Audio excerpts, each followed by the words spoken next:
को भी नहीं चाहती थी और ना कभी चाहना चाहती थी। मैं तो हर वक्त खुश रहने वाली लड़की थी, रंगों की दीवानी, तितलियों से दोस्ती रखने वाली लड़की थी, छोटी छोटी खुशियों में मगन रहने वाली लड़की थी। उदासी को तो कभी मुँह ही नहीं लगाती थी। उदास लोगों से एक किस्म की चिढ़ सी हुआ करती थी मुझे। अपनी मीठी मीठी बातों और शरारतों की वजह से मैं अपने पूरे ख़ानदान में मशहूर थी। मैं बहुत खुश मजाज लड़की थी, अपने इर्द गिर्द के लोगों को भी उदास नहीं होने दिया करती थी। लेकिन फिर तुम मेरी ज़िंदगी में आ गए। मैंने तुम पर खुद से ज़्यादा भरोसा कर लिया था और बर्बादी की तरफ मेरा पहला कदम था।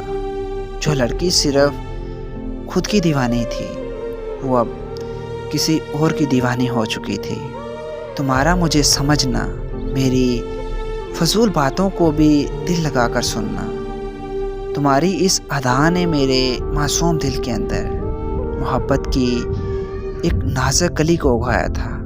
दूसरी तरफ जब तुम्हारा दिल मुझसे भरने लगा तो मुझे इग्नोर करने लगे थे। आहिस्ता आहिस्ता तुम मुझसे मुकम्मल तौर पर बेजार हो गए थे।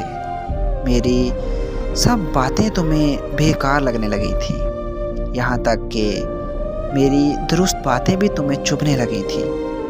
खैर, जब हद से ज़्यादा दीवानों की तरह किसी को चाहा जाए तो फिर वफा के सिले कहाँ मिला करते हैं। फिर दी हुई मोहब्बत का तमाचा इतनी ज़ोर से पड़ता है कि सदियों के लिए रूह पर नील का निशान रह जाता है।